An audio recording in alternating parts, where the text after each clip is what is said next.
One of those warm, nearly windless days of Indian summer, when people who loved the city told one another, I wouldn't live anywhere else in the world.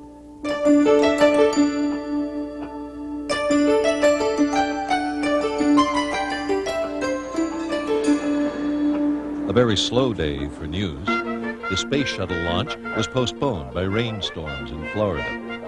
A last chance to light up on the airliners. The House banned smoking on domestic flights. Evidence of a rat problem at Sunnyvale Mall made the early addition. Vice President Quayle stopped in San Francisco to help Pete Wilson campaign for governor. On Montgomery Street, another bad day for stocks. The Dow dropped 18 points. Even the dedication of a Marin water plant made the news. But everyone knew on this day that there was but one big story. Game 3 of the World Series. Oakland fans charted a ferry. And a Giants booster showed his support by swimming 8 miles to the game. Some wondered how he kept his ticket dry. Go Giants! At precisely 5 o'clock, the nation tuned in to Candlestick Park. And home for the Giants, one of the most spectacular vistas on this continent, any continent. Downtown San Francisco in the background, and we zoom into Candlestick Park in the southeastern corner of this city. For the first time in 27 years, a World Series game will be played in Candlestick Park. The Battle of the Bay continues. I'm Al Michaels. Welcome to Game 3. It's been dominant Oakland pitching, of course, in the first 2 games. As Al Michaels and his colleagues in the broadcast booth reviewed the baseball action that had led up to this 3rd game of the World Series. We go back to Game 2. The score was 5-1, but there were 2 key plays early in that one as well. Hey, what, we're having an earth. You can see power lines are swaying.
You're here already.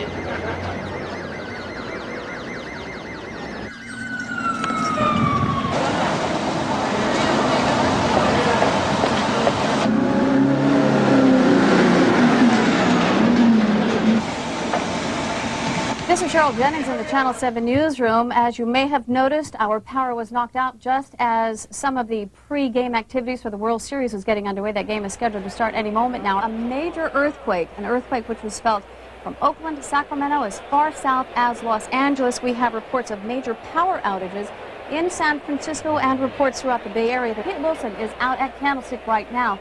Let's see if we can go to Pete Wilson live to see if there was anything felt out at the stick. Pete? Cheryl, obviously people are terribly nervous here. The power is off in Candlestick Park. This quake hit, as you have told people, just shortly after 5 o'clock. It was very obvious very quickly.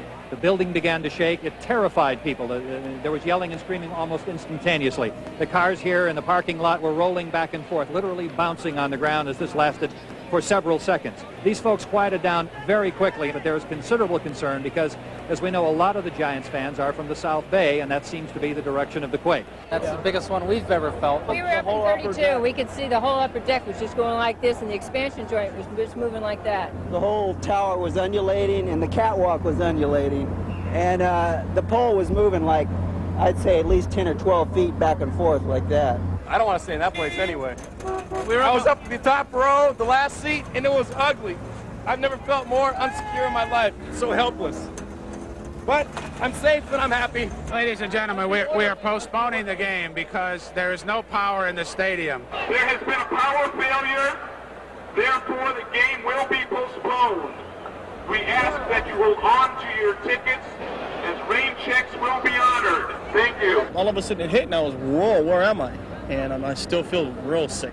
This year, I'm not coming back. If it was up to me, I'll leave tonight on a plane to Florida. I saw the skyboxes up there and the window was really shaking, and at about the same time I felt my feet underneath my feet just like a wave. Only those with portable radios or battery TV sets at Candlestick Park were beginning to discover, with the rest of the world, the serious dimensions of the quake.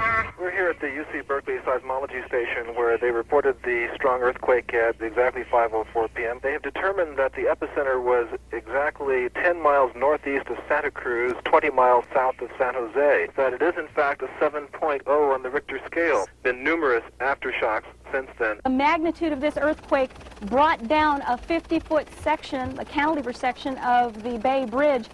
We understand that there have been cars trapped. That is the Cypress section of the Nimitz Freeway, and you can see, oh my God, look at that. The freeway has just completely collapsed, and it looks as though there are vehicles down there. The traffic, of course, is completely stopped.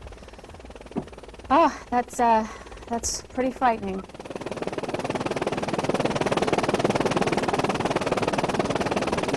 We have pictures of a fire in Berkeley. I'm told the location is Berkeley. It is a major fire, a large fire nearly half a block long. The fire that has filled the skies over the East Bay is coming from this building here in Berkeley. It is a garage mechanics building where they do a lot of repairing on cars. What happened was when the quake hit, a lot of the solvents and paints that are inside exploded. With me is Berkeley Sergeant Ron Barella. Ron, you were here very early in all of this. What was it like when you first got here? You could very clearly hear the sounds of the drums inside exploding. You could see flames coming out from all of the windows. The flames were going very near to the adjacent buildings. And again, it is just very fortunate, first of all, that nobody was injured. Secondly, they were able to confine the fire to this one building. 5 people in San Francisco's South of Market area were not so fortunate. When the earthquake hit, the top 2 floors of the building, the wall gave way and trapped some people in their cars down below that were preparing to leave for home. You see what we have, Chief? We've got 1 fatality right in the middle of that. 5 victims were buried under tons of brick. Firefighters and volunteers dug frantically into the rubble, but there were no survivors. Meanwhile, across the bay, other volunteers were having more success with rescue efforts. Dozens of motorists trapped on the collapsed cypress span of the Nimitz Freeway were being helped to safety. Company right across the street had some extension ladders. We went over there, clammed the fence, got the ladders, threw them back over the fence, and that's how we got up on top of the freeway, because the fire department was not here. No one was here but us. But before nightfall, the awful toll at the collapsed freeway would begin to come clear. Reporter Leslie Brinkley was driving on the Bay Bridge when the earthquake hit. We were just about several hundred feet in front of the cars that were trapped in that portion behind us, so we came very close to being in the middle of it there. And then all 3 of us in the vehicle noticed that there were pieces, crumblings coming from the top of the bridge. And one man described it as being in the twilight zone and just not having any sense of reality. It was all so bizarre, all so frightening and scary. We had many different descriptions from people as they drove over. It felt like we had a flat tire, but you could see the whole bridge moving. Then the next thing, the traffic started slowing down, and then we saw a man on a bike coming against the traffic, and the traffic was still doing 30 miles an hour. And he was waving and telling everybody to get off the bridge. And then next second, there was a herd of people running towards us, screaming and shouting, "Run, run," which was absolutely terrifying. I visualized the bridge caving in, and it kept coming closer and closer to me, but still I knew all I could do was run, and all I could depend on was my legs, so I just kept running, and everybody else kept running. I died back on the bridge. I don't know what I'm going to do. I figure at some point something's going to happen where I'll have a chance to do good, and I'll say, this is what this was all about. This is why I'm still here. Of all the Bay Bridge images, the most graphic was caught by an Oklahoma tourist, Debbie Kelly. They sent us down here, surprisingly, in the wrong direction. There's another car. Gosh! That could have been us, but we just turned around. Thomas, we need to go down there and help. see a piece of the bridge was missing. Just a hole in front of you. And she was going so fast, she may simply not have seen it. And she just wanted to get off that bridge as fast as she could. And so went speeding along. She never hit her brakes even. I don't know if she thought she was going to jump it or just didn't see it.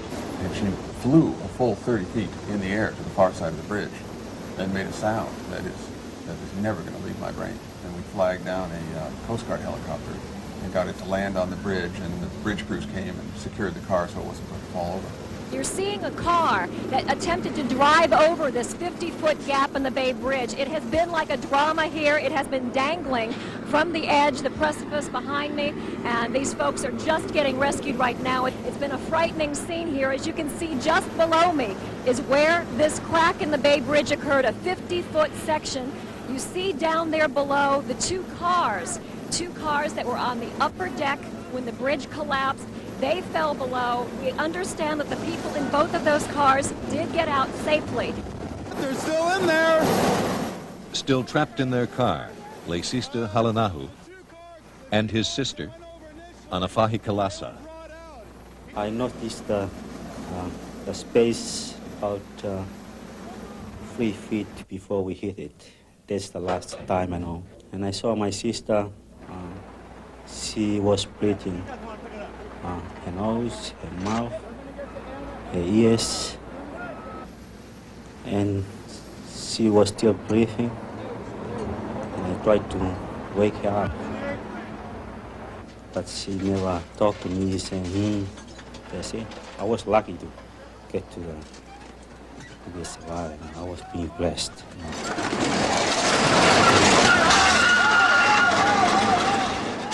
Halanahu was hospitalized with serious but not fatal injuries. His sister was dead on arrival. While that life and death drama was played out on the Bay Bridge, an ominous black plume rose over San Francisco. I know there is a fire in what would be the Marina District, or very close to it. It's not far from Fisherman's Wharf. It would be in the northern section of the city. It appeared to me maybe a half a mile in from San Francisco Bay, and that appears to be the most serious of the fires that I'm able to see at this particular point.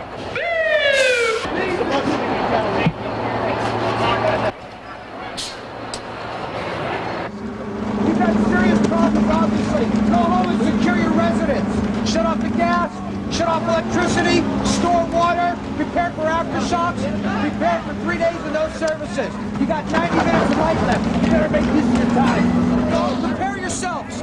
Prepare yourselves. Shut off the gas, shut off electricity, store water in your bathtub. Don't expect services for 72 hours, okay? Prepare yourself for nightfall. You have about 1 hour of light left. Prepare for aftershocks. Make sure your building is sound enough to go back inside.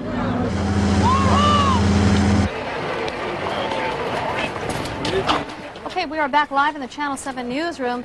Right now, Chapin Day was with our assignment desk. Just back, you were witness to some very frightening situation in San Francisco, Chapin. Tell me about it. I was in Mill Valley at the time of the quake, drove back across the bridge. In the Marina District, there's a major fire burning in the area of Divisadero and Jefferson in what is the remains of a number, and I could not tell because of all the smoke, how many. Okay, we have pictures up there now, Okay. Chapin. Maybe you can walk us through this. I saw several buildings collapse. I mean, apartment buildings of 4 to 5 stories with 1 or 2 stories collapse. The fire is now going quite strong. Fire units are responding. People in the street, stunned, walking around. What happened? Where is so-and-so? People trying to make sense of what's happened. And the marina, which of course is built on the landfill from the old fair in 1915, is now in serious jeopardy. There are large cracks in many, many homes. And there are these collapsed buildings as well. Okay, Chapin, thank you very much. Chapin, thank you for that report. Chapin, obviously a little bit shaken. We have a lot of down buildings. We're looking at 3-story buildings such as this one and this one here that are now 1 story. I have no idea how many people inside. Considering it being 5:15 at night, I would think that probably a majority of the people on their way home haven't gotten home yet, okay?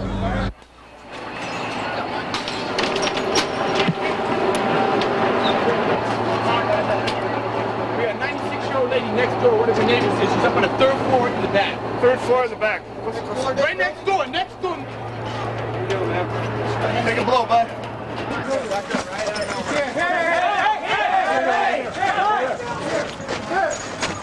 Head around. Head around. Turn around this way. Heidi, how you feeling? Watch the building. Heads up for the bill. Heads up.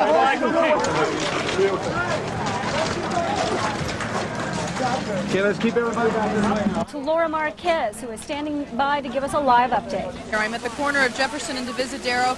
You can see this building is collapsed. They don't know if people are still in there or if they aren't. You can see the fire down past me. What has happened is that the natural gas lines have ruptured, and that is what has caused that fire. The water lines have ruptured. There is no water coming out of the fire hydrants. People are running into this building that Randy's now showing you, and they are looking for people. They're asking for people to come by. They're saying that people are still trapped in there. We were down at number 2 Cervantes. Another building like this one had collapsed. I had 2 deaths confirmed there. People are trying to get other people out of them. The marina's really hard hit. There are cracks everywhere. Everywhere you go, you can see these buildings collapse. They're real concerned that they're going to have the fire spreading because they have no water left in any of the fire hydrants. The only water they're using is right off of the fire trucks. The marina area has been hit very badly. We are on a landfill here, as Chapin already mentioned. It's very bad here. Coming into the city, crossing Golden Gate Bridge, you can see the fire in the marina. Up the street where the fire was, it was like a volcano, just roaring up the center of the block. Going out of town, it was bumper to bumper. The lights are out all the way down here. And to the south, the jammed corridor between the city and Candlestick Park. Thousands who had vacated the stadium were now stopped dead on the freeways. The major link between San Francisco and the East Bay was gone. There is no traffic. There is no way across the bay right now via the bridge. While we're up here, we can see a lot of lights are on. Electricity has started to come back. But as I look over toward San Francisco at the other end of the Bay Bridge, you can see San Francisco is in blackness still. None of the lights are on in the downtown area of San Francisco. So obviously a lot of power outages continue in the city. With traffic signals dark through much of the city, hundreds of volunteers had taken to the streets of their own volition to direct traffic. Many would work through the night. San Francisco's 2 daily newspapers, the Chronicle and the Examiner, were being put together by candle and flashlight. Many phones and computers were dead. The word processor was out. The old manual typewriter was We're just going to spike it. We sent a second take with the inserts. Viacom went off the air, and of course we went off the air. We're running on generator power right now. Most of the major radio and television newsrooms were out of operation only briefly, then broadcast through the night on diesel generator. Here in the Channel 7 newsroom, we felt a jolt, and we all shouted earthquake, and then it hit and knocked us off the air. It knocked televisions off of the stands here. And all of a sudden, people got very nervous and very scared. Ana Chavez was... Throughout the Bay Area, hotels had no power, no air conditioning, no operating elevators. Restaurants were without light or refrigeration, so perishable food was on the house. And as soon as emergency power could be fired up, television sets were turned on. With telephone lines jammed, TV sometimes became an improvised means of reassuring concerned relatives. We're okay, Ma. Hi, Sue. Hi, Tony. This is where they're putting people who have not been able to find hotel space. As you can imagine, they evacuated somewhere between 15 and 25,000 people from this airport after the quake hit. The hotels are jammed out here around the airport. Some people just can't find any place to sleep or to stay. So they've brought them to the South Terminal. They're sleeping here. The airport continues to be closed. It's a ghost town up here. We're on the departure level. We are finally allowed up here. There are garbage trucks and trash hauling trucks that have moved up, and I'm going to show you why. We're going to take a walk inside the terminal here and show you exactly what happened out here. As you can see, it looks pretty much like a war zone. Ron, if you can pan down here. This is all the drop ceiling in the new international terminal. This all came down in the quake, but as far as structural damage goes, they say they have inspected the airport. They can't find any major structural problems in the buildings. The runways are okay. They've checked those out, but still they've decided that they really can't even entertain the notion of flights going in or out. There were people walking down with their luggage, and A lot of people were complaining, didn't even know the severity of this whole thing, obviously. They'd just gotten off flights. They were out here waiting to go on flights. We had to tell them that this was a major earthquake. There were injuries, there had been deaths, there were fires in the city, and people were pretty much sitting around outside with their luggage waiting for buses in shock. They don't know when they're going to reopen this airport. There is a lot to clean up.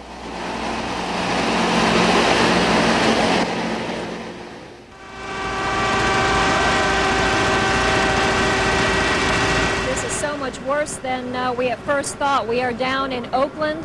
We are at the Cypress Street overpass, the ramps that lead from Oakland onto the Bay Bridge, the Nimitz Freeway. It's unbelievable. There are 14 city block sections of this ramp. The upper ramp collapsed onto the lower ramp, as you can see up there. It's something that is beyond belief. There are rush hour cars, rush hour traffic that was trapped on this lower level. You can see the upper level sitting on top of the lower level right now. Those cars, those people still trapped underneath there.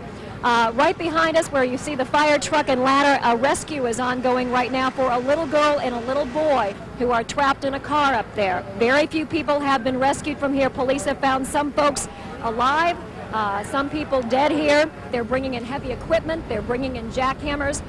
They're trying to do what they can to begin to lift up sections of this, but as you can see, it's an almost impossible task. It's going to be months, we're told, before this section of the freeway is even close to opening again, and we just don't know how long it's going to take to get these other people out. Tell me what you can about the rescue of these kids up there, what you saw up there, what you heard up there. We have 3 vehicles that are up there. 2 of them are totally collapsed. One vehicle, it looks like the driver and another occupant were smashed by the collapse. 2 young children were in the back seat. We've been trying to rescue them for the last 2 hours. We did get one child out about 45 minutes ago. We've been working for the last 45 minutes trying to free the other child.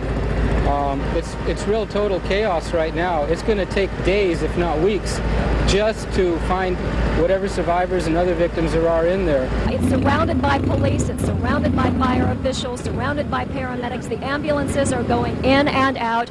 As many as 40 people may be dead. There are hundreds of rescue workers, hundreds of volunteers out here tonight trying to get into this tiny crawl space, trying to see if there are survivors here. Just the sheer weight on it, just to be able to even get up there and try to see how many cars there are. Some of them are crushed to 6 inches high up there, so it's just incredible, the weight and the destruction that's going on. Even to have someone alive down there is just a miracle.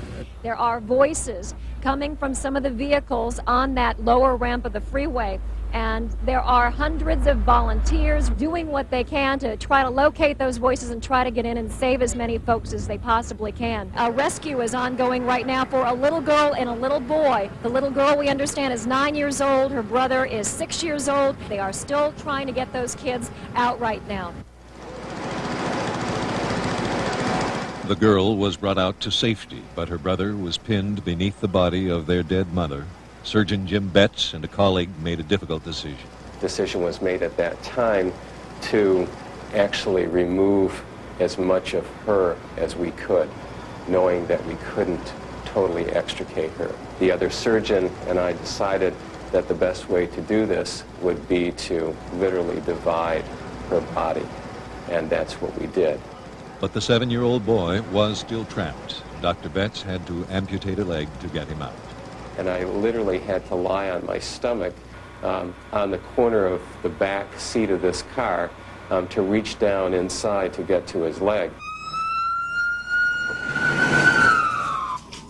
Finally, after 2 hours of surgery, the small victim was on his way to an Oakland hospital. I think deep in my heart, I felt that if it were my child or the family would be able to be there, that they would agree with any decision possible to go ahead and save the life of this boy. We would have liked to have gotten him out of the car earlier. It looks as though he hasn't suffered significant untoward effects of being out there for that long, of being cold, of being in shock. By now, the first reports were coming in from Santa Cruz, a city virtually isolated. This town of 40,000 is about 10 miles from the epicenter of the earthquake. You would expect the damage to be severe here, and it is. The downtown section of Santa Cruz is basically gone. All the old brick, unreinforced buildings have collapsed. This is a department store called Ford's. It collapsed. The second story came down into the first floor, trapping several people inside. At least 3 people are known to have died here on the mall, perhaps 12 to 14 total in Santa Cruz. Authorities do not have a final fatality figure. Many, many other people are injured. I was down at the other end of the mall, Ford's department store, and the windows blew out, and I heard the ceiling come in, and that's right away I just went up the mall and realized pretty much the whole mall had come down.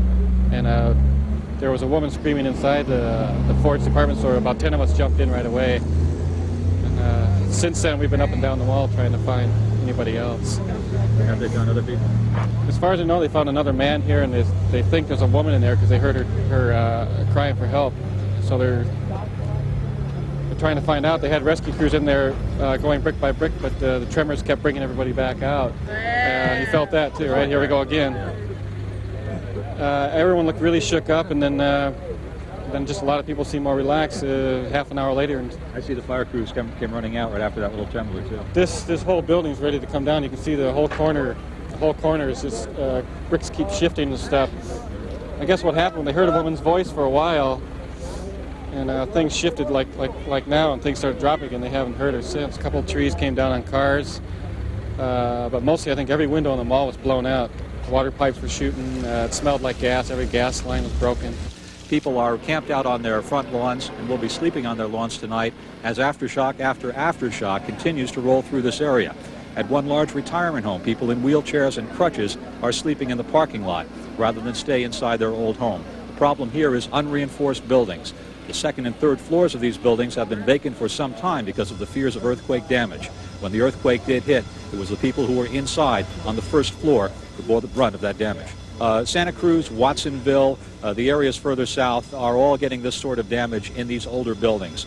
Santa Cruz itself is virtually isolated. It took me 5 hours to get here tonight on a drive that is normally 3 hours. Most of the roads in or out of Santa Cruz are blocked by boulders falling on the highways and giant redwood trees closing the highways.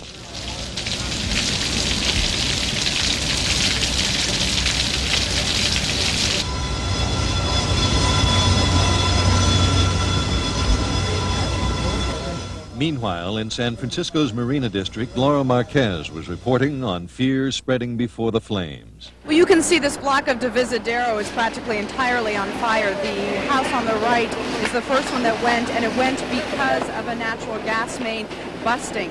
The house across the street is also going up in flames. They are afraid that this fire is going to spread because there is no water in any of the fire hydrants.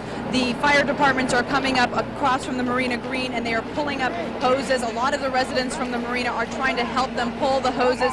They're having to take them at least 4 blocks up in order to get this fire out.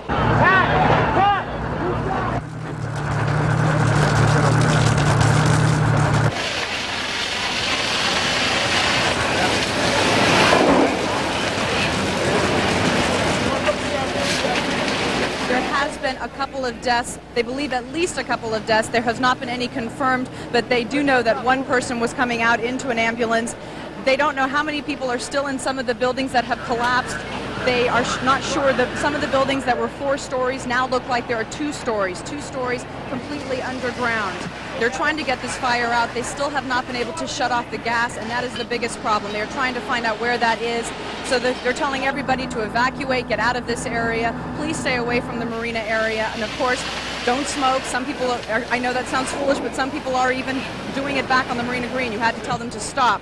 So that is the biggest concern, is that this fire is going to spread and there is no water. And that is the scene from here on Divisadero in the Marina District. I'm in the lobby here at the Marina Middle School. It's at the corner of Chestnut and Fillmore, only about a block away from where Laura described that terrible devastation. Several hundred people, most of the Marina District residents, are getting shelter, food, clothing, warm blankets. Again, these people pitched in to try to do everything they could to save their neighborhood and each other. Earlier, I talked to one elderly couple who said that their lives were only saved because of some young neighbors. I'm okay. Yeah, how did you get out? By the window. You climbed out the fire escape? No, I didn't. The people climbed for me and they brought me down.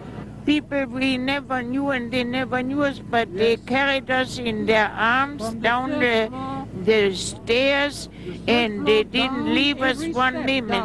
And even now some young folks that are very, very kind of helping us to find a shelter. We can't thank them enough.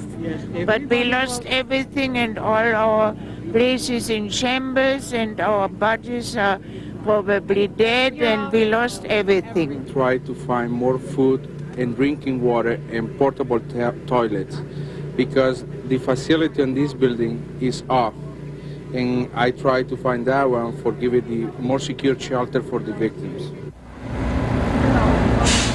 If there is something positive in the mood here at Marina Middle School among the survivors, it is this. They helped one another. They helped one another all night long. And I'm here live at Moscone Center. This is one of those 3 major centers that the American Red Cross has set up as shelters for some of the people.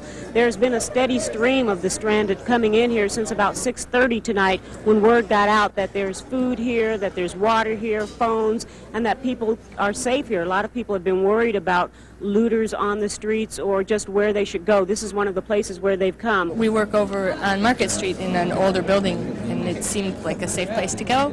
There's no big, huge buildings around. All the glass was crumbling on Market Street. There's no place else to go if you live in the East Bay. How do you get there? It's obvious that you're pregnant. I think you got a good shot of adrenaline, that's for sure. But I'm due a week from Thursday, so it's pretty close. There's a doctor here, so it's probably a good place for me. Meanwhile, the place to be for Jay Han Han was a hospital bed in Oakland. I was on the operating table having a C-section when the earthquake hit. At first I could hear the rumbling, and then the vibrations followed, and I could see the light fixtures above me moving and the instruments rattling and some of the plaster falling. The doctors assured me that everything was going to be okay. It was the safest room in the hospital, and sure enough, everything turned out fine, and now I'm a happy parent of a little baby boy, Noah. San Jose, good news, no major damage. I think we're pretty lucky so far, and of course our heart goes out to Santa Cruz and San Francisco and other places where fatalities have occurred this time, and so far I guess we've been a little lucky down here. The damage that we saw throughout the city was minimal. One building lost a wall. It was a building that was about to fall anyway, so the damage across the city is not something to worry about. Now, even the San Francisco fire scene was looking better. This fire is coming under control. You can see the white smoke, and the fire chief tells me that when you see the white smoke, that means they've got it just about under control, but not before they had one building completely demolished. Well, right now you're seeing the end of a calamity. We had 2, 3, 4, 5, 6 buildings collapse, all different stages of collapse, some severe, as you can see in the background here.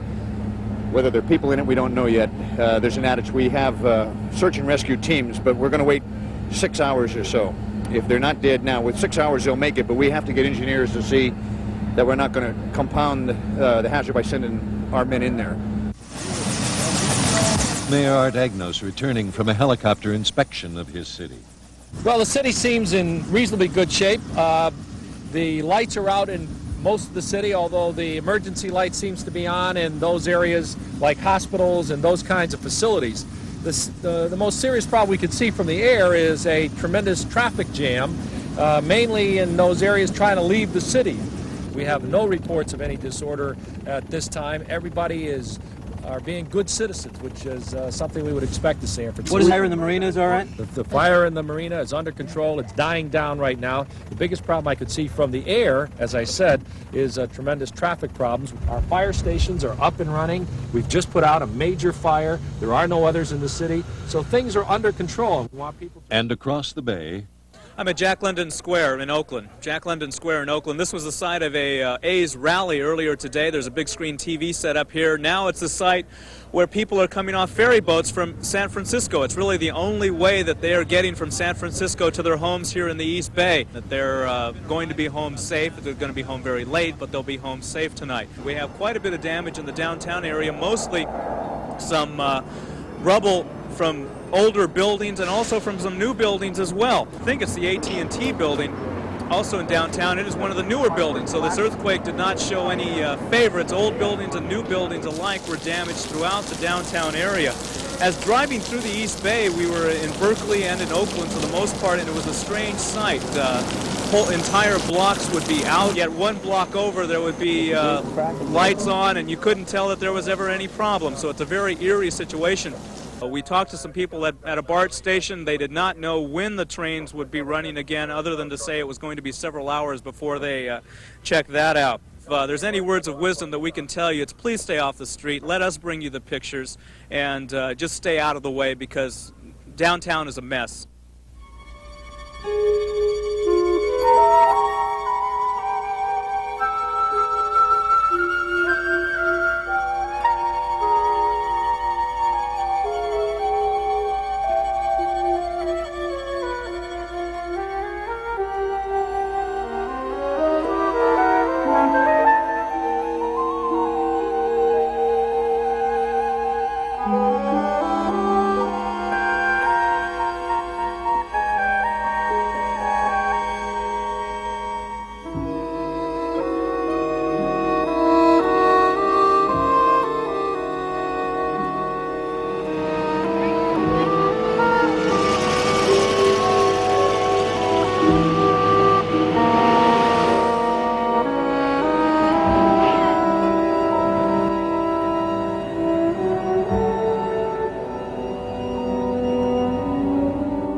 It's a souvenir.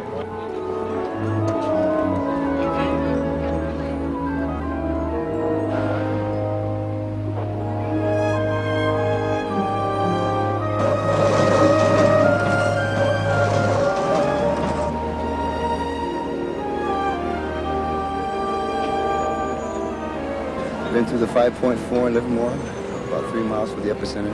Seen the streets rolling like the ocean, but nothing like the one we had yesterday. That was frightening.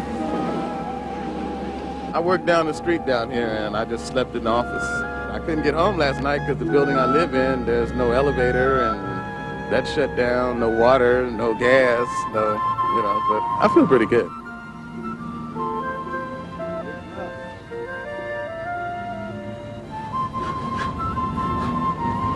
It hurts. I mean, I just saw it. I was cleaning up the building, and I just fixed it all nice, the displays and everything.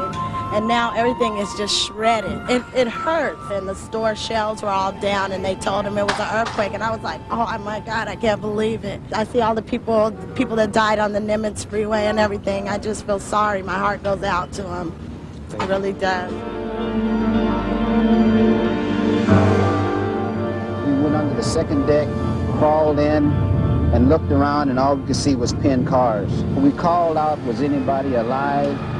No one answered. There are very few spaces that people can get to right now because of the way the freeway has collapsed on top of the vehicles. It's not looking good. I mean, we're hoping that there are some spots that there's some survivors, but from what we've seen as it sits right now, we've seen absolute destruction.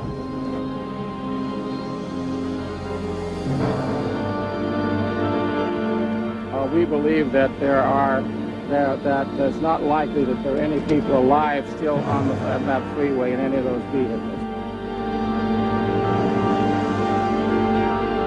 I'm here solely to look for my son, to know if he's alive or dead. Maybe he could be in a coma or something of a nature like that where he can't respond or show any body signs, but he could be still alive. Daniel Ruby's vigil would prove futile. His son Juan did not survive.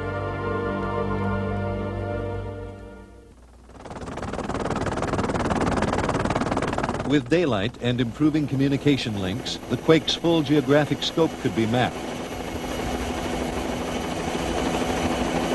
Of course, the freeway tragedy in Oakland, the collapse of a section of the Bay Bridge, and the havoc of the Marina District were already well known.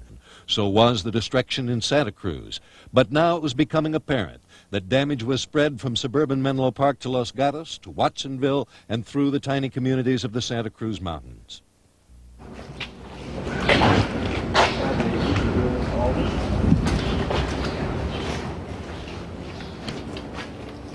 The town was hard hit, yet the pattern of damage was random and arbitrary. The interesting part is I make these for a living and didn't lose a one. Every one of them survived. We keep telling you about the widespread disaster, the large-scale devastation of this earthquake. What I'd like to do is bring it down to a more personal level, hopefully a more understandable level. This house represents 20 years of one family's life.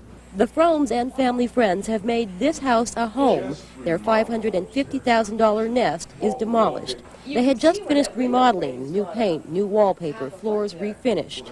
The good chandeliers are gone. The furniture, everything went over, except the beds and the couches.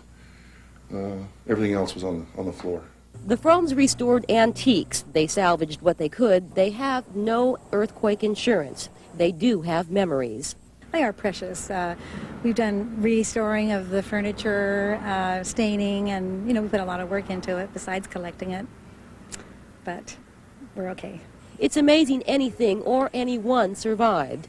Look through the living room into the dining area. This is where June and Harry were sitting at 5:04 Tuesday evening. We went to the traditional doorway, which is what we've always been trained to do, where you wait there for it to stop. Well, it didn't stop, and so we were running down the hallway here to get out the front door, and couldn't walk. We were thrown down on the floor.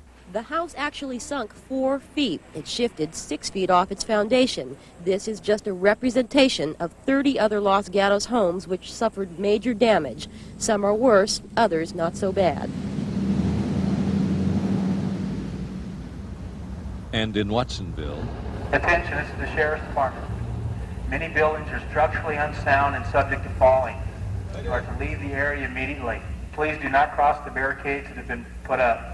Without question, the people of Watsonville had been dealt a severe jolt. It shook, and I mean it shook. There was no little short thing before. It shook, and I grabbed onto the wall. I was standing in the doorway, and I grabbed onto the wall, and there's where I stayed. And I mean, I'd have fallen down had I not grabbed onto that wall. If you're not a business owner or the holder of a media press card, you do not belong in the area.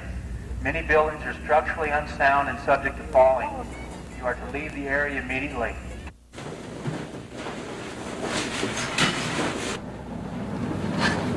This damaged house in which we're standing is in the Santa Cruz Mountains. We won't give you the precise location out of respect to the neighbors who complained. There have been looters in the area, and incidentally, those who complained were armed at the time and upset that anyone would take advantage of others' misfortune. We can tell you that this house is located just a few air miles from a place where Summit Road and Highway 17 intersect. Ron Frayne will have an answer when someone asks, where were you in the quake of '89? Ron was in this mess when it was a house, before it became a mess on its way over the side of the hill. I heard lots of glass breaking, beams snapping. When I came out here, there was just dust falling from everywhere. I heard a propane tank up there hissing. That's the first thing I did is ran up there and turned off the gas to that. Yeah. So it was just like all on instinct. So it's like bedlam, right? Yeah. No one died on Blue Ridge in Boulder Creek, and for that there are many who have cause to be very thankful. More than a dozen homes were totally destroyed, others less damaged. Marley Smith Merrill, like many, was uninsured. And the first thing was to find out whether we needed to get off the hill. And then if we do need to get off the hill, then I guess, oh God, any little shake just terrifies me. Then the next step will be to get it assessed, see if we actually can jack it up, and then apply for funds. Joe Forcehouse is condemned.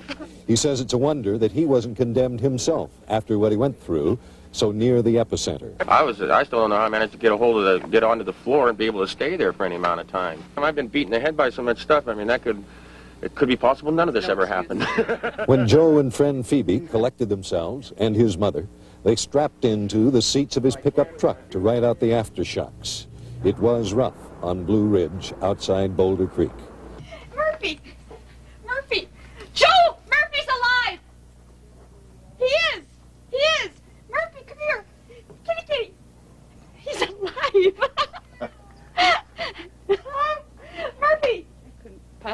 how he lived because that window up here, I flew out it. Most of me, and Joe caught me by the leg. I've never seen anything like it. It was like The Exorcist or something. She was flying, literally being flown from one side of the room back and forth, being pounded into the wall. Every time I'd reach up to grab her, then it'd just get me, and I'd be up there slamming. And then one time she went all the way up to the ceiling and came back again. That's when it started like to suck her out the window even. I finally managed to get a grip on her, and then pull her back down from there and get her underneath me, and keep her covered up. How are you coping now? Well, there's not much to cope with now. Well, we have chainsaws and some dog food. Would you like a beer? The county emergency operations center put out a call for people who knew how to handle llamas because some llamas were getting out of their pens. It sounded rather unusual. Are there a lot of llamas up here? We raise alpacas and llamas up here, and when the earthquake hit, Tommy was outside the corral. The corral had broken, and he was outside. And how do llamas do in an earthquake? Well, he's a little jittery. I don't know how the rest of them did. He's a little jittery and a little skittish, as you can see, but otherwise he's fine. From the air, Santa Cruz appeared almost untouched. It was when you got to the streets that you could judge the quake's awesome impact. The area known as the Pacific Garden Mall has sustained major damage. Official death figures range from 3 to more than a dozen as the result of the collapse of a downtown full of old brick buildings. But the deaths and injuries were caused by the upper floors collapsing onto shoppers and merchants on the ground level. Damage in Santa Cruz has been estimated at $350 million, and city officials say that figure is conservatively low. All major roads into or out of town were blocked by rock slides, fallen trees, or buckled pavement. And at St. Joseph's Seminary in Menlo Park. The older wings, dating from 1926, are very badly damaged. Among the students and faculty, there was no injuries. When the tower collapsed, a landmark that's visible, used to be visible from 280, there was a workman on that tower who came down with it and was taken to El Camino and died there. While devastation in the surrounding region was just being reported, the problems of the marina were perhaps too widely known. At some points today, they had tour buses coming into this area with 1,500 people just gawking, wanting to see the damage. That has gotten in the way of the emergency vehicles that are trying to get out here and trying to get this district back into shape. Some of them are just tourists coming into the marina. That's what the police officers couldn't believe. We saw people standing in front of some of the devastation, taking pictures, smiling. I don't think they understand the magnitude of what has gone on here.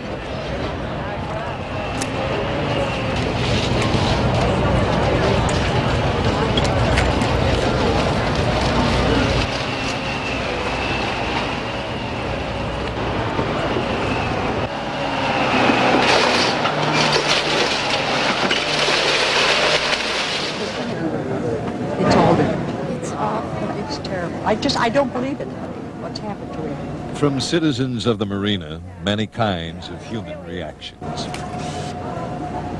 It's Skip and Phyllis just got out of there. I just can't believe it. And I can't believe her father got out on the second floor. He was, otherwise, he would have been gone because he's home. I was downtown in the financial district, but my fiance was home, and he was walking down the steps, and he made it to the middle of the street and literally saw the building come down in front of him. I'm just glad we're alive, but there's nothing there. Everything's gone. I have a little baby about 9 days old, and they're at the top floor of the house on the left, and I just feel very fortunate they have out. Now that I see it today, I got a second grief, I guess, just to figure out what the hell is going to happen now. I'm sure everybody feels the same way. Filling up the toilets so I can flush them. What kind of shape is your house in? Actually, mine got very little damage. It just got worse as you went down the block.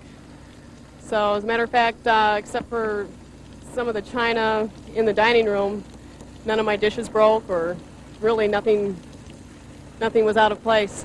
I'm more than thankful. It's a blessing that the whole block didn't burn down last night, actually.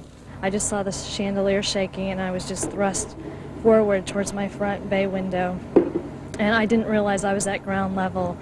I thought I was still up on the third floor, but I looked out the window, and there were bikers there, and he helped me out. And there were 2 people trapped underneath me, and I could hear them screaming. And he went and got some firemen to come and get them out, and they had to saw a hole in the floor to pull them out, but they were alive. I don't know what I'm going to be doing. what's going to happen next. All my memories are there. Everything I had was in that building. And when I started seeing the walls split apart, I knew it was the big one. And everything just came crashing down. I tried to get out the door, and as I did, I saw this stair flip up, and then I just saw the sidewalks open up. And then I looked, and there was just a cloud of dust, and this place had already gone over it in a matter of 15 seconds. That whole apartment building was gone. And then I watched a man from the 3rd story climb out that window right there. He rode it all the way down.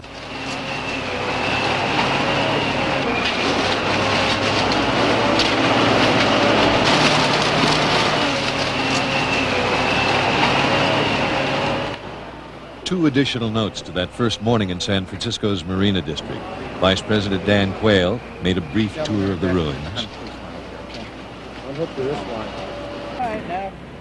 And an enterprising T-shirt salesman had already set up a sidewalk display and was open for business. Those of us that survived, we wanted to have something to take back home. I'm going back to Connecticut, he's going back to Okinawa. We want to have something to commemorate the earthquake. We've all seen the horrors of what happened in the Marina District and the collapse of the freeway over in the East Bay, but other areas have been hit too, perhaps not as hard. But this, for example, is what's happening in the Richmond District of San Francisco. This large building has been declared unsafe. You can see the destruction that happened as a result of that earthquake the other day. This is just typical of what we found out here. Other buildings maybe not declared unsafe yet, but as you drive along the streets, along California Street, Clement Street, out in the avenues, you can see places that are all cracked and broken along the bottoms of the houses. We talked to a group of people who live in the Richmond District, and they were taking a very philosophical view of what happened. The first thing I thought of was how lucky I was, because so many people were crashed, like when the freeways fell. And all the things we took for granted, I realized. I love San Francisco. It can shake, rattle, and roll as long as it wants to. I'm not going to move out.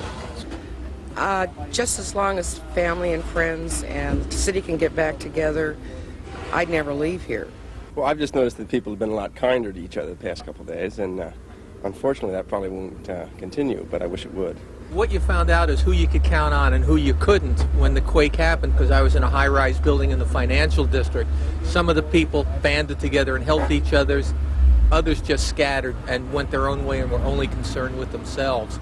So you found out very quickly who you can count on and who you can't. Every place that people that were at my house were calling, they could see everything, and we're listening to the radio. And next time we're having a battery-powered television set so we can see it too. And this is what we've been finding in some of these big apartment houses here in the Richmond. Obviously it says unsafe, do not enter or occupy. Comment, structure leaning noticeably, evidence of some extent of foundation failure. This is the kind of thing that people are going to have to deal with for a long time. The city came around and he posted it, and we asked him what that meant, if we could enter. He said at your own risk, but he wouldn't spend the night, he said. There is scattered evidence of destruction all around Oakland. Owners of the Ebony Plaza Hotel removed signs that dangled precariously, but it wasn't enough to inspire confidence in residents that the hotel is safe. Look at it. It's down at the bottom and it looks like it could cave in at any time. I just don't feel safer. I didn't feel safer when I came here. It's just that this is something just temporarily for me until I can get something better. Damage was particularly acute in the downtown area. Some of it is obvious, like the fallen bricks at the Old Swans Market at 10th and Clay, or the Emporium Capwell building on Telegraph. Other buildings required a closer look, like the 1420 Broadway building across from City Hall, its facade cracked in patterns that signal its demise. Oakland City Hall is closed for at least 2 months. City Hall West, however, might be closed forever. Inside are offices tossed around like they were in a blender, walls deeply cracked, and a stairway barely visible through a window that completely collapsed. PG&E crews were busy removing the gas line in front of Marjorie Anderson's house at 11th and Cypress so the house can be torn down. She's lived there since 1948. Once it stopped, we got out, but we couldn't get out the front door because it was blocked. And the neighbors were out there hollering, and they pushed the door in so we could get out and lift us out over the roof. We didn't know the roof had crumbled in.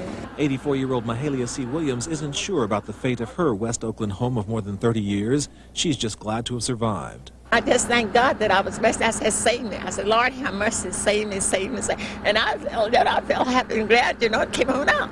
I didn't get excited. I just thank God that he saved me. About 150 residents of the Dalziel Hotel need a new home. Dorothy Williams was one of those evacuated during the quake who returned to reclaim belongings. But property wasn't her biggest concern. The third and the fourth window up there is with my apartment, and my cat's still up there. My friend is up there trying to find her. Yeah! I'm coming! Gary will be up to help you, honey. I couldn't find her when I tried to come down, when they evacuated us. Now I can eat. I haven't been able to eat anything. Oh, thank God. Oh, that's the best news I had today. An amazing sight of a massive Navy helicopter lifting a heavy-duty backhoe heavy machine, lifting it and twirling it around in the air as if it were a toy. That is going to be used later on in this operation to clear away some debris. Obviously, they feel strong enough about the support of the freeway that they were able to drop this backhoe onto the top level of the freeway.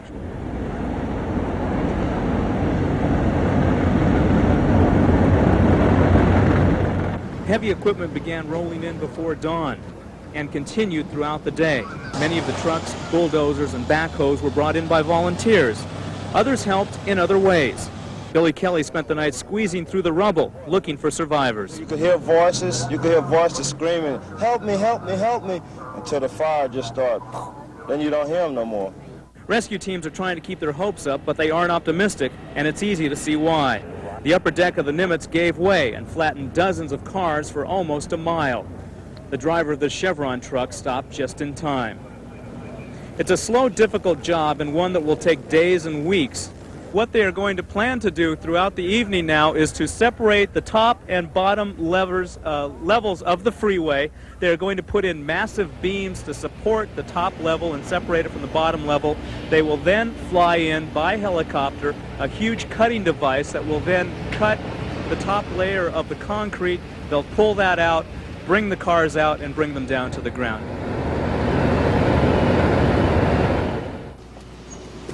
Most traffic lights were still out, but much of the city was getting back to normal when San Francisco's Mayor Agnos made a summary report. In general, we are in excellent shape considering what we've been through in the last 24 hours, and the city is returning to normal in virtually every sphere of functioning for the city. Crime was extraordinarily low. People responded by caring for one another rather than doing damage throughout this. On an average night in San Francisco, there are 100 arrests. Last night there were 25. The public health department has told me that there were about 100 casualties that were brought to the hospital. They handled them easily. About 25 of them were serious and were handled as well. The library has been closed because it is structurally unsafe at this time, pending further review. The main library, there are over 250,000 books on the floor. We're going to need some help, and we'll be calling on volunteers once the building is safe to help us restore it into working order. The Academy of Sciences came through pretty well. None of the animals or fish were hurt. However, it does need considerable cleanup and will be closed until Sunday. The Asian Art Museum lost an estimated $10 to $15 million worth of art that was damaged. However, that is insured. That's only a rather Pyrrhic victory because obviously we can't replace the art even though the insurance pays for it. But there was a long night ahead in the blacked-out Marina District.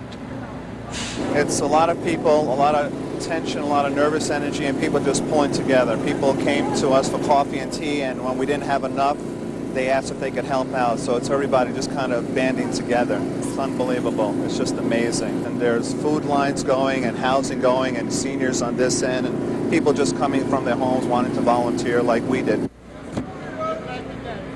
We have a lot of people from Fillmore to Baker and from Francisco down to the Marina Boulevard, elderly people that are still in their buildings. They don't know what's going on. 80s and 90-year-olds. And if they need medical assistance, they got to try to contact the Red Cross. We got crews going out in the street with bullhorns trying to contact them. You know how many we got out? How many? I'd say about 10 tonight, about 30 today in the afternoon. They didn't even know that, that there might be danger. The buildings are all structurally unsound on the bottom. I mean, I'm not an engineer, but we try to get out as many people as possible. And a lot of Italian, I speak Italian, so there's a lot of Italian-speaking people out there that don't understand the English. So we need to announce it. If maybe in a couple of languages would be a good idea. You have a place to stay? We're staying here. Yeah, they've been really great too. This is really an incredible effort. They went from nothing, a school here, to feeding people gourmet food practically. I mean, if you need a bottle of milk or you need a place to sleep or whatever, you just want to go home, but Tonight's a whole different night than last night. Describe to me the feeling out here. It seems a lot eerier. I don't know what it is. To me, it kind of brings home the earthquake, the bodies finally being brought out, the long search for them. The department actually knew the location of the bodies and was able to see the victims, but we couldn't reach them because of the hazardous condition in the building. So the decision was to knock it down and chart the location of the victims, and then go after them with heavy equipment and manpower. We provided banks of public telephones for the use of the homeless, and we made those phones available free of charge on local and long-distance calls. I know I had trouble getting chlorate myself today. Each click represents the beginning or end of a phone call, 80 million of which have been placed or received in the Greater Bay Area between the time of the quake and midnight last night, 2 to 3 times the normal volume. Some of those calls were processed more slowly than usual, but Pac Bell contends that no persistent caller failed to make connection. A lot of people aren't used to waiting for a dial tone, and so they put down the receiver and try again. If you'd just wait a few more seconds, eventually you would get the dial tone. The other thing you would have experienced is that there would have been a delay maybe in getting a call completed. You would have heard a busy circuit condition. But if you tried again maybe a second time or perhaps a third, you'd get through. Planning worked. There are 160 buildings around the Bay Area in which phone calls are processed. Each is equipped with emergency power facilities. Batteries, wired in series, provide the central San Francisco switching facility with 4 to 5 hours of power. A jet engine cranks out 30,000 kilowatts. It kicked in when PG&E service was interrupted, none of which would have made a particle of difference if equipment inside had been disabled. Everything in each of the operation buildings is strapped down, floor and ceiling. If the building stands, the equipment stands. Services such as fax systems, portable phones, and beepers were dysfunctional from time to time and area to area, but not because the on-land telephone component of those systems failed. Another way of seeing what happened, a readout of long-distance calls from across the nation right after the quake. A record 5 million to the Bay Area in the first hour alone. Many were between concerned relatives, friends, business associates. Others were from news media, sending words and pictures to a world intensely fascinated by America's first prime-time earthquake.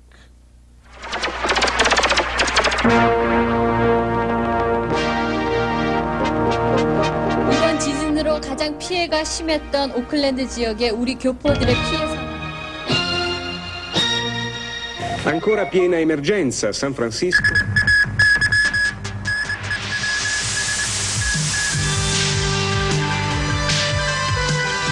三藩市嘅地震死亡人數超過200。美國三藩市喺本港時間今朝8點。Brigadas de rescate han iniciado aquí en la zona más dañada del área de la bahía, el puente. This was the quake everyone in San Francisco knew would strike one day, but few would have predicted anything as devastating as this. The second worst quake in U.S. history. By the second night, reporters and correspondents were stacked back to back, soon to be followed by TV anchors and star personalities from a dozen countries. Que también se busca reparar y retirar las moles de concreto que sean. 明かりが帰ってきましたが、暖房や料理に必要なガスが 12년도에 건축된 이 건물은 처음에는 호텔로 건축되었으나 In some cases, it seemed, the further away the audience, the more devastating the reports. To some overseas television viewers, it must have seemed that all of Northern California was in ruins, its cities totally devastated, the entire population dead or maimed. As the casualty figures rise into the hundreds, it's obvious many of the victims won't be found for days. This is the human face of an earthquake. Television, with big lights and sometimes big stars, strode in with high profile, thus claiming perhaps more than its share of both compliments and criticism. But print journalism deserves its measure of each, and no matter where you lived in the world, your daily paper was running its biggest headlines over a San Francisco dateline. The coverage was as varied as the headlines, the writing as differing as the readership.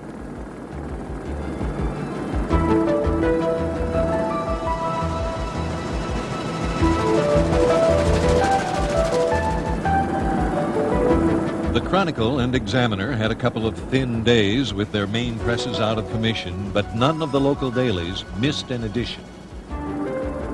By the time the slick magazines hit newsstands, only the most remote jungle tribesmen could have been unaware that Northern California had faced catastrophe and survived. Caltrans crews are working on both levels of the bridge, trying to figure out the best way to remove the upper roadbed, which collapsed onto the lower deck. This will not be an easy task. This section of roadbed weighs about 250 tons. Workmen will have to separate it from the bridge and then lift it out of the way and onto a barge in the middle of San Francisco Bay. Here on the upper deck, crews are busy trying to lash the collapsed section of the deck onto the secure portion of the upper roadway in a way to keep it from falling further in case there are any aftershocks. It appears the high-rise section of the bridge moved horizontally or sideways. The massive column that supports the collapsed section moved easterly by about 6 inches, shearing off 5-inch diameter bolts on 2 of the legs. There is now a possibility some of the other support columns to the east also may have suffered stress or damage. With a major artery between San Francisco and the East Bay severed, massive traffic jams were predicted. But the first couple of mornings held some surprises as reporters were called in live from major checkpoints. We are at the San Mateo Bridge, and as you can see behind me, traffic is very heavy heading westbound into San Francisco. I talked to some of the people at the Toll Plaza Administration Building, and they told me that they thought traffic was twice as heavy as usual. Up until a few minutes ago, I was prepared to tell you that traffic was running fairly smoothly here on the Dumbarton. Obviously, that's not the case anymore, and as you can imagine, beyond the toll gate, which is a couple of thousand yards behind me, there must be a terrific backup. Expect heavy traffic. We already have it on southbound 880, leading through the Oakland area, down all the way to the San Mateo Bridge, Highway 92. There's just no way to avoid that. And as we discussed before, the aerial view that we've been getting of the city indicates much is resembling getting back to normal anyway. Much of the power is on, traffic is moving, but one thing that isn't back to normal and glares out at you as something that is definitely a product of this earthquake is that 280 is still closed. As you can see by the clock on the toll plaza, it's reading 7:29. That makes it officially the apex or the height of the morning rush, the morning commute, and it is so far a piece of cake. Things are going so smoothly here, it's eerie. This is about the time I usually come through, and I can tell you this is not what it's usually like. And it is a very good morning here at the Lafayette BART station. I can tell you that this subway system is, if anything, uncrowded this morning. There are probably fewer people than normal riding BART, and that means that if you've got to go into San Francisco, if you've got to go to work, or if you've got to conduct business, BART is definitely the way to go. But on morning 2, the East Bay Freeway was stopped dead at Berkeley.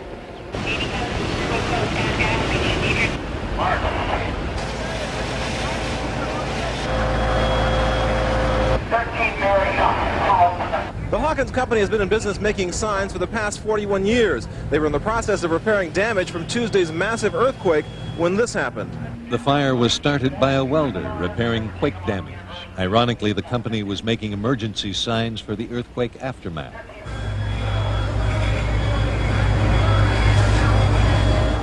Closed freeways and the collapsed bridge section brought a boom to 2 commuting alternatives.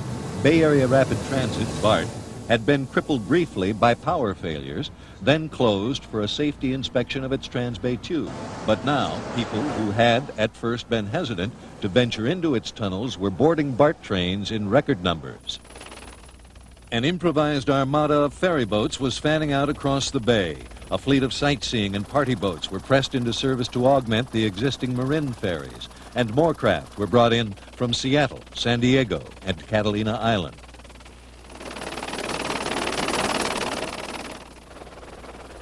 The Postal Service had to do some improvising, too, with what may have been the shortest airmail route in history. Rain and sleet may not keep the mail from getting through, but a major quake, that's another thing altogether. You might not have known this, but Oakland's mail and the rest of Northern California's has to come here first to the San Francisco facility for processing, and then it's distributed to the various cities. Well, with the Bay Bridge closed, getting the mail to the East Bay is not going to be as simple as it once was. Starting today, the Army National Guard has been pressed into service. Military helicopters will take up the slack for mail trucks, delayed by detours and closings. Because of the tremendous problems they're having with transportation over here and the vital nature of the U.S. mail, it was determined that we had the capability and we were available to do this mission. The choppers used to transport troops and cargo will now haul 10,000 pounds of high-priority mail on each flight from San Francisco to Oakland and back. Federal emergency management officials asked the National Guard to help out. The Postal Service is also considering turning to BART or ferry boats, whatever it takes to get mail delivery back on track. Even with few cars on San Francisco streets, driving without traffic signals proved tricky. That brought out an unexpected and welcomed phenomenon. Drivers were unaccustomedly civil and considerate of one another. But for days, the tension would be obvious. It found its relief in many ways. For some, it was a matter of looking. Others found relief in talking. I didn't believe it was going to happen until the year 2000. I could say, oh, not going to happen. Not now, not now. By 2000, I'm too old anyhow. So then, well, what happened? So you got to die somewhere.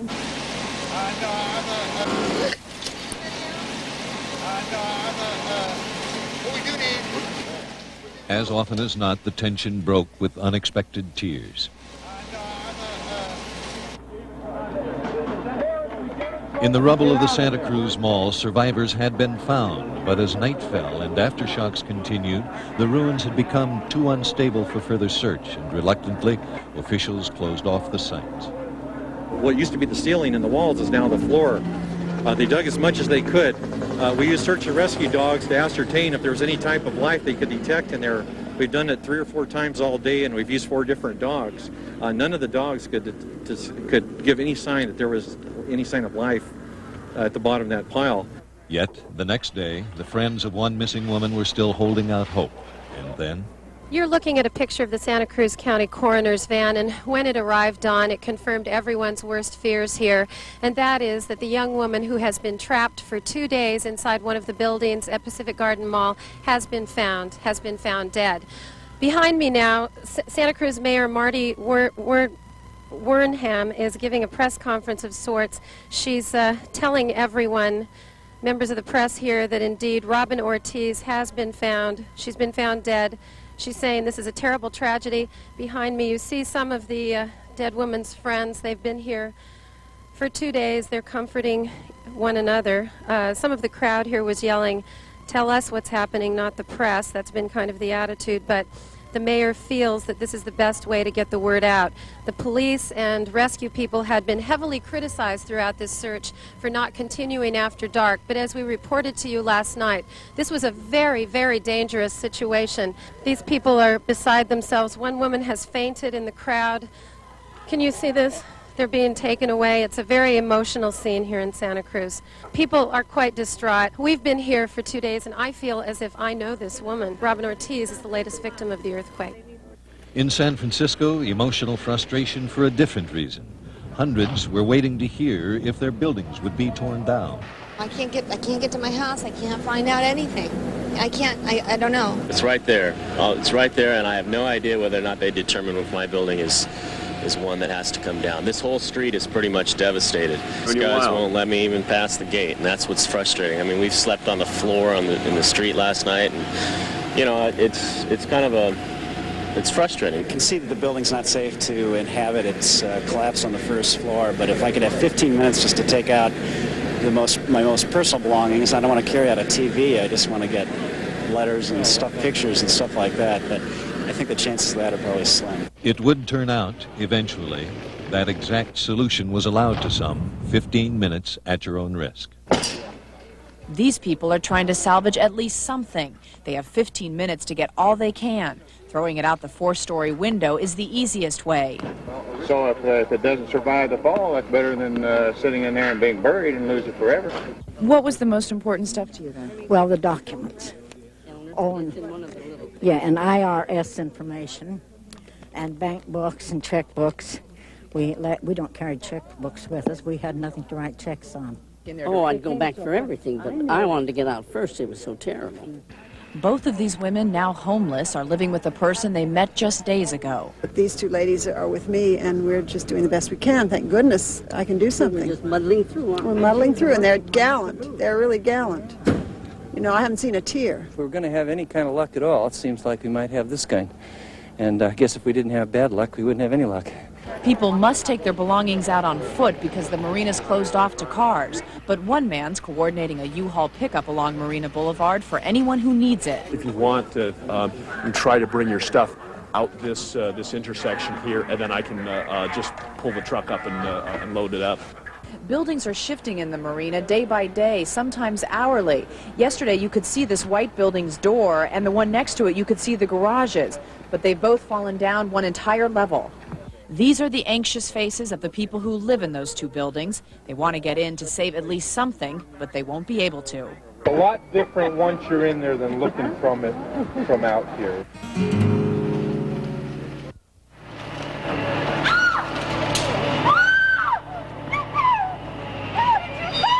Is this yours? Yes! It was in the car. Oh my God! It's so broken, Carl! I thought it was the other car. Oh my God! I can't believe I thought it was Kim. One of my prized possessions. Check this, Bill. It came out of her apartment and landed in the car. Fantastic! It was in the front window and it didn't break. God, I'm so emotional over a piece of stained glass. You get the feeling as you watch people reclaim small items they thought they had lost forever, that those small things take on greater meaning when the big things have been shattered.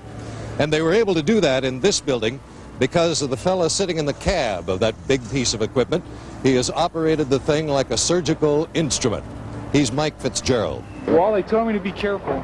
Yeah. So I'm being careful. Well, it means a lot to these people who are standing and watching. I know, and I've ended up talking with a lot of them and stuff, and you know, the people are standing there crying and stuff. I start feeling bad for them. Something like this, I just look at the structure of the building and try to take it apart, like wall by wall. Look at it and go, well, okay, well, if I lift this up, and that'll work, and, you know, just mechanically. They all watched. Carl Sanders, Bill Logan, and Kim Bruninga, Helene Warwick, and other residents at what was once the apartment building at 2100 North Point in the Marina. Theirs has been a year-long week since the quake. They had made a run at hiring their own heavy equipment company to come in and dismantle the building carefully so that they could rescue some of their belongings. Pauline, are these your pictures? But the cost was to prove too high, and there was some question of whether their heavy equipment operator would be able to do any better job than Mike Fitzgerald would do. So, after grappling with City Hall, they simply implored the Department of Public Works to be as gentle as possible. Yeah, real jackpot. I'm glad. It's all there? I'm really glad. A little antique thing, the whole bit. Right. The dishes are clean. Well, you know, they were. But what can I do with part of a set of dishes, you know? Carl, you go down in history. No. Not get carried away with the joy. And at a dump site near San Jose, it certainly doesn't look like a treasure trove, this twisted, tortured pile of earthquake rubble from San Francisco's Marina District.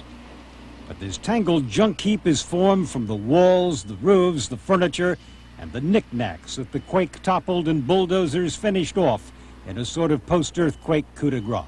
Professional scavengers, perfect strangers who never knew the marina residents, comb through 2,800 cubic yards of debris that's trucked in every day under the watchful eye of a security guard. The culls, the identifiable items, are stored in a trailer where they're sorted and bagged by their Marina District address. Some of the salvaged material is priceless. Water skiing pictures, baby pictures. Who knows what this snapshot means to its owner? Memories are like that. They're very personal. It's really depressing for us. We understand this is all everyone's prized possessions, their memories, their lives. We try to get as much material out as possible. We're just hoping we could find everything for everybody. The collection process will take at least a couple of weeks. Then the earthquake-surviving artifacts will be trucked to San Francisco so their owners can reclaim them. And here's an address book. It apparently belonged to somebody with the initials of DT. And inside is a party invitation. An invitation to a surprise birthday party on Friday, December 4th. We won't tell you who the party's for because that would ruin the surprise. But DT, this address book is waiting for you. On the third morning after the quake, workers on the Bay Bridge were buzzed by a couple of helicopters, and in one they saw a familiar face. President Bush spent most of the day visiting the hardest-hit sections of Oakland, San Francisco, and Santa Cruz. Well, I'm deeply moved by this, deeply moved by it. Sad in some ways, and yet genuine appreciation for the way this community is pulling together, this state. So there's this human dimension that's brought home much more clearly by coming here. There's no ceiling on the compassion of the American people, and that's the point. And when you look at private efforts, just in what we've seen today, neighbor helps neighbor, friend helps friend.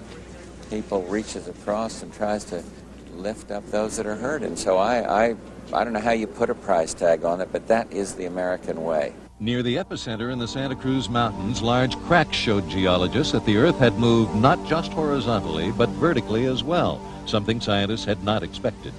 And the Earth continued to move, with hundreds of aftershocks registering on the Geodesic Survey's readout. Some felt while reporters were on the air. 7.5 earthquake. You feel that? I sure as heck did. 4.4. That's a pretty good shaker. That's a good shaker. That's one of the stronger ones we felt. We just had another aftershock. You hear windows crack. You hear buildings shake. Obviously, we've just had an aftershock of considerable strength here in the studio, and I'm sure you felt that in other places compared to the aftershocks in earlier days.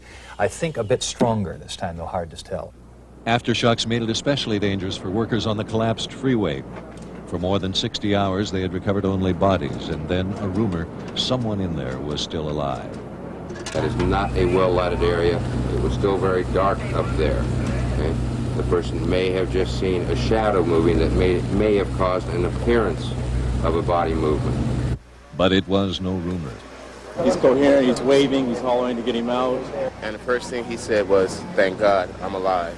We've always kept hope. When the president came, that really lifted our spirits, and I believe that motivated some men to go up there and give it one more try.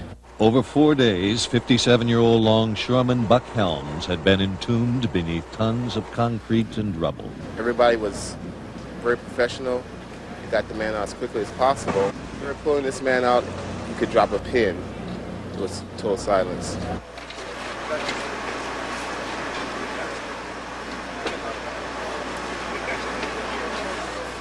And when he came out, you should have heard those cheers. His friends would say Buck Helms was too tough to die. Fantastic. Absolutely fantastic. It's the greatest rescue ever been involved in, man. It's fabulous. It makes it all worthwhile. All right. It's all worthwhile.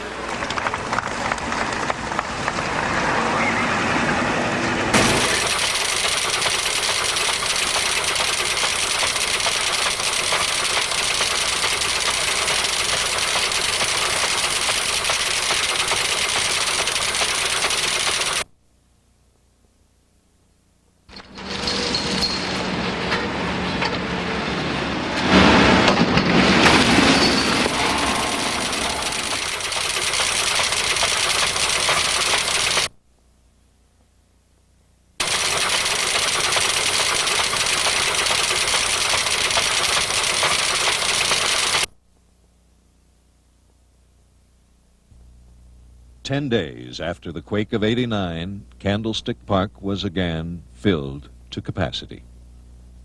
Hi again, everyone. I'm Al Michaels. At this very moment, 10 days ago, we began our telecast with an aerial view of San Francisco, always a spectacular sight, and particularly so on that day because the cloudless sky of October 17th was ice blue, and the reflections of the late-day sun sparkled like 1,000 jewels. Then, of course, that feeling of pure radiance was transformed into horror and grief and despair in 15 seconds. And now, on October 27th, like a fighter who's taken a vicious blow to the stomach and has groggily arisen, this region moves on and moves ahead.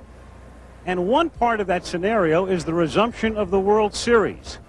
No one in this ballpark tonight, no player, no vendor, no fan, no writer, no announcer, in fact, no one in this area, period, can forget the images, the column of smoke in the marina, the severed bridge, the grotesque tangle of concrete in Oakland. The pictures are embedded in our minds. And while the mourning and the agonizing and the after effects continue, in about 30 minutes, the plate umpire, Vic Voltaggio, will say, "Play ball." And the players will play, the vendors will sell, the crowd will exhort, the announcers will announce. And for many of the 6 million people in this region, it will be like revisiting Fantasyland. But Fantasyland is where baseball comes from anyway. And maybe right about now, that's the perfect place for a 3-hour rest. The experience was unique, the moment unlikely to occur at a baseball game. Thousands sang with relief, gratitude, passionate pride in a city and a region. This great big world to find the place you love. My home upon the hill. I love you still. I've been away, but now I'm back to tell you. San Francisco, open your golden gate. You let no stranger wait outside your door. San Francisco, here is your wandering one, saying I want to go more. Other places only make me love you best. Tell me you're the heart of all the golden west. San Francisco, welcome me home again. I'm coming home to go, going no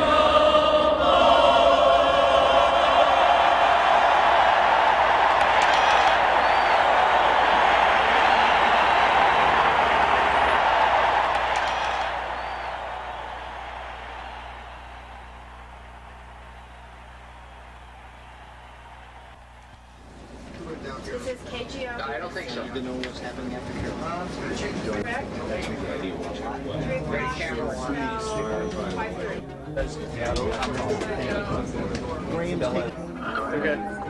You're after Tony.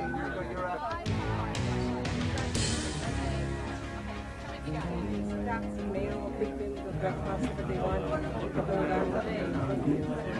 Well, they're big. As well as they're getting the road. There were some cracks down here that weren't there during the quake, and I would go by the river. And be ongoing, and the grandparents can arrive and help the family out at this time. All right, Marty Gonzalez, thank you for that update from the 880 freeway, and the search continues. Did you ever get Really attach something down there more. 057 is the pool of Santa Cruz. 59. 59 is pool of Santa Cruz. Hey, Daryl. Yeah, 33.